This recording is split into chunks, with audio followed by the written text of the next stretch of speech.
ఈ మాటలకు శివుడు లోపల సంతోషించి కూడా పైకి వారితో పెళ్ళాడితే తపస్సు సాగదు. మన్మధుణ్ణి జయించవచ్చు గాని స్త్రీల చూపుల బాణాలకు తట్టుకోవడం కష్టం. పార్వతితో గృహస్థాశ్రమం గడపడం కన్నా తపస్సు చేసుకోవడమే మంచిదనుకుంటున్నాను అన్నాడు.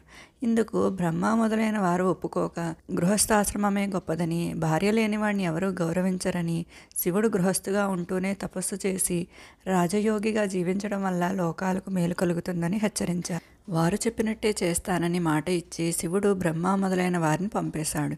కానీ అతనికి పార్వతిపై విరహం ఉన్నప్పటికీ పార్వతి మనసు స్వయంగా తెలుసుకోవాలనిపించింది.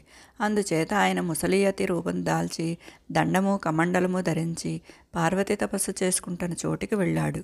పార్వతి ఆయన తేజస్సు చూసి బ్రహ్మ విష్ణు మహేశ్వరుల్లో ఒకడై ఉంటాడనుకుని ఆయనను పూజించి స్వాగతమిచ్చి, తమరు ఎవరు?